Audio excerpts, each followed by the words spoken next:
my dear student, welcome to Reaction Tube on 8th lecture of CBSE class 12 chemistry solid state. Today I am going to discuss regarding the efficiency of packing in unit cell of any ionic solid. So let's start. तो packing efficiency को discuss करने से पहले इस scenario को देख लीजिए. इस सिनेरियो में क्या है, एक सूटकेस है जहाँ पे कपड़े अच्छे से पैक नहीं है, it is very poorly packed. तो ये मेरे ट्रैवल के लिए इसको इस्तेमाल तो हम नहीं कर सकते. दूसरा option, this is very good option, जहाँ पे हमने सूटकेस का जितना पॉसिबल स्पेस है हमने ऑक्यूपाई किया है.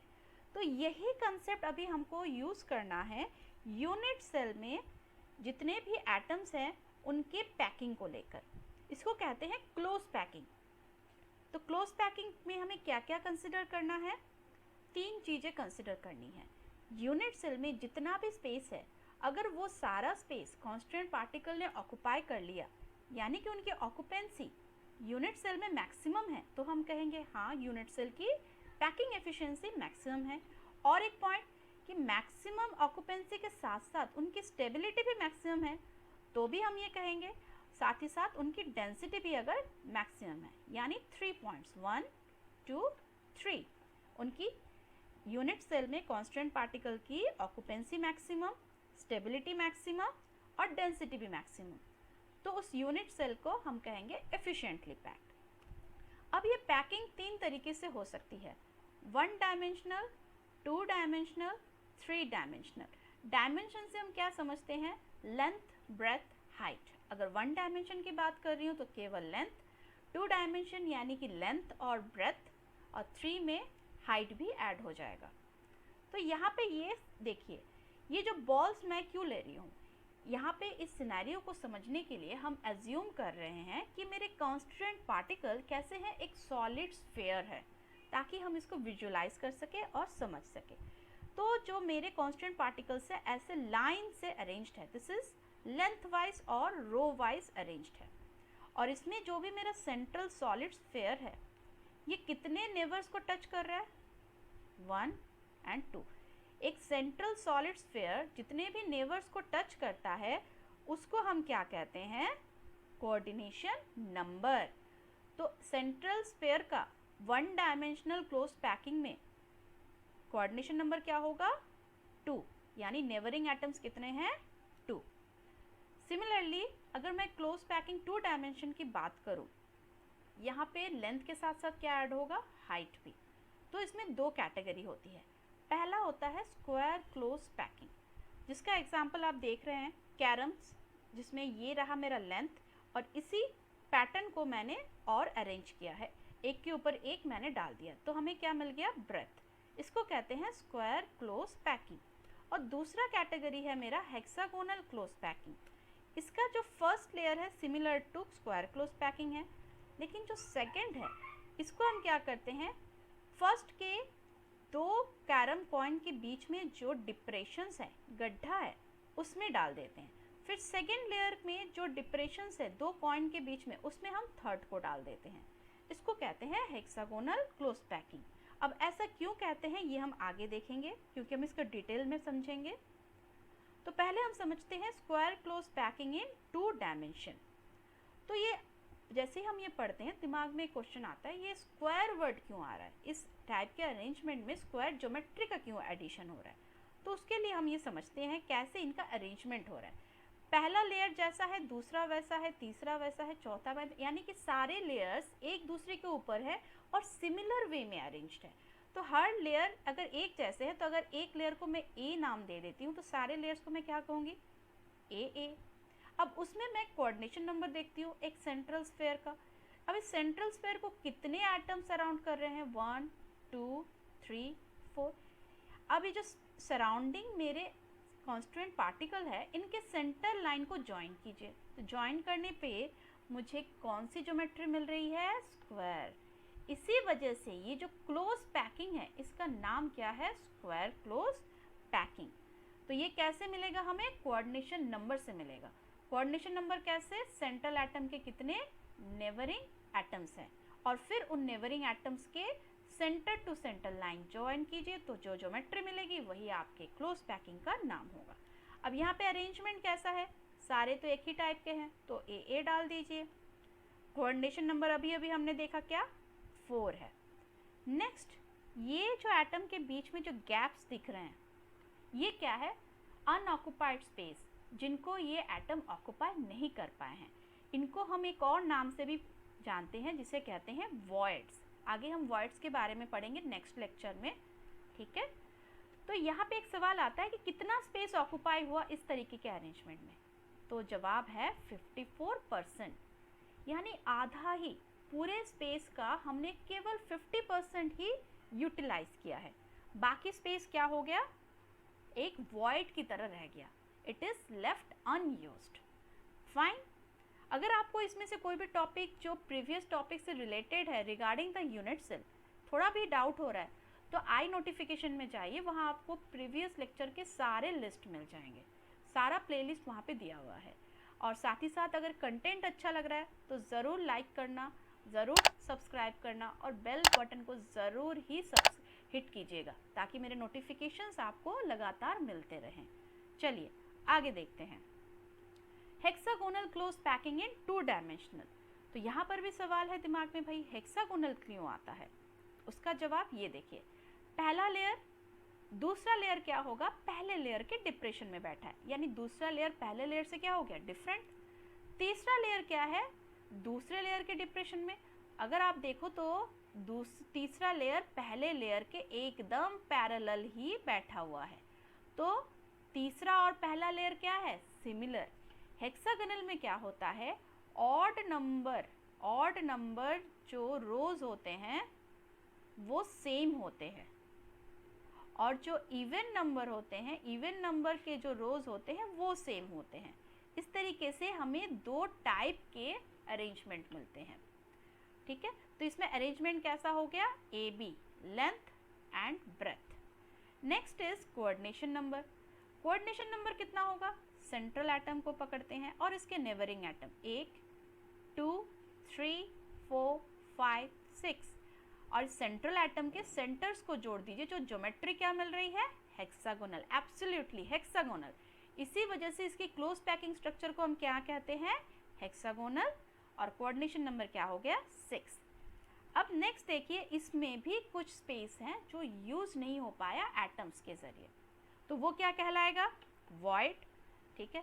तो वॉइड क्या होते हैं, unoccupied space which has not been occupied by the atoms और द वैकेंट स्पेस। तो कितना जो एरिया है यूनिट सेल का एटम्स ने ऑक्युपाई किया इन हेक्सागोनल क्लोज पैकिंग, 74%, और कितना वेस्ट किया, 26%।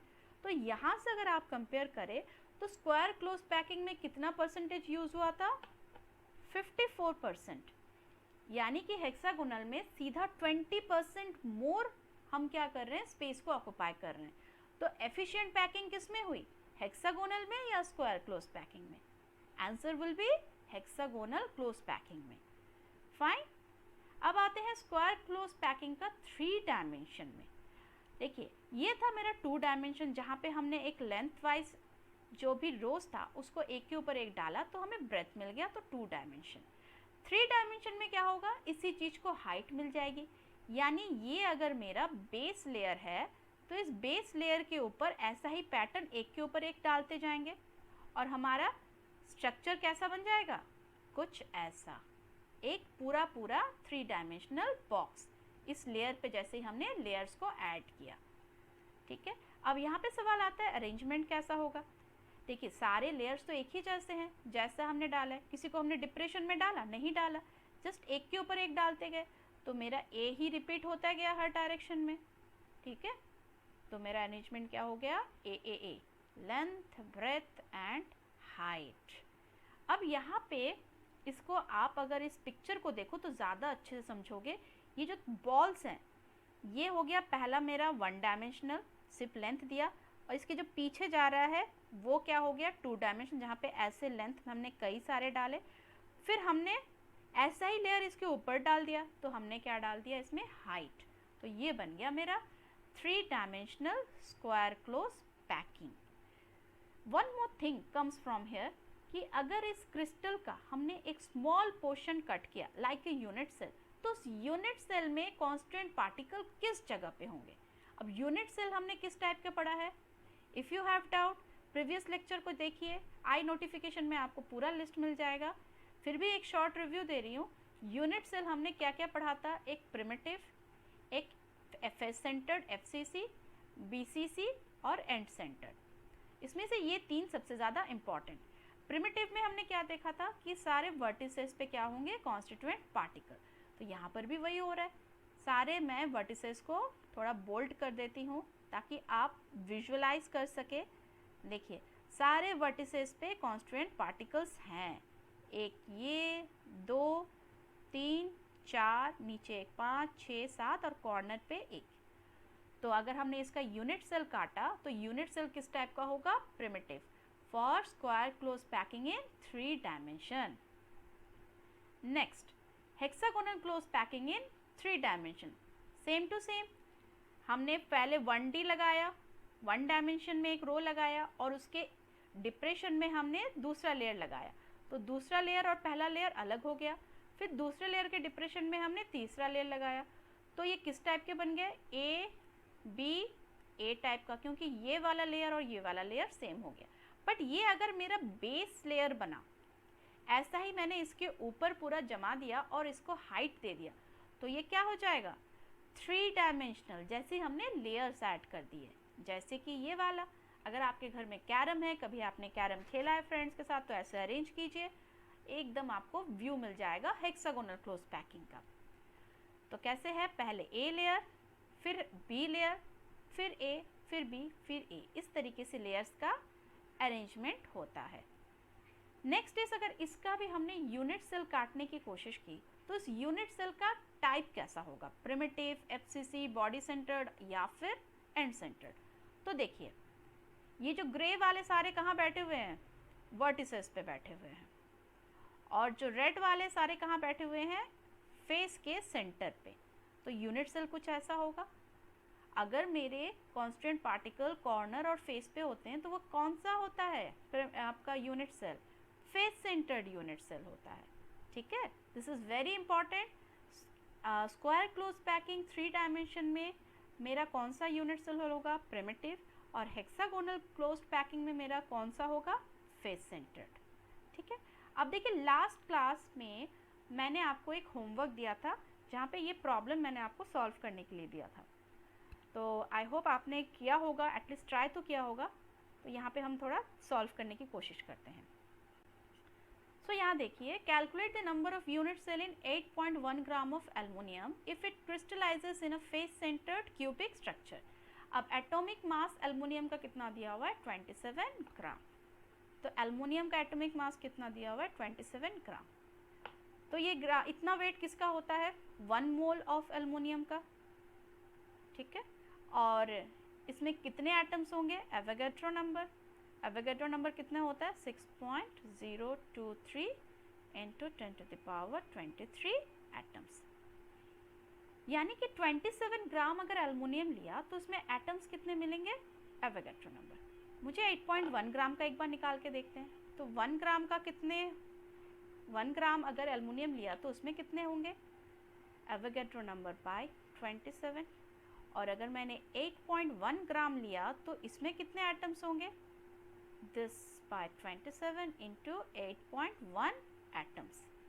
ठीक है, पर मुझसे क्या पूछ रहा है, calculate the number of unit cell, और स्ट्रक्चर कैसा है, एफसीसी। अगर एफसीसी है तो एफसीसी में कितने, एफसीसी यूनिट सेल में कितने एटम्स होते हैं, 4 एटम्स। ठीक है, 4 एटम्स कितने यूनिट सेल में प्रेजेंट होंगे, 1 यूनिट सेल में।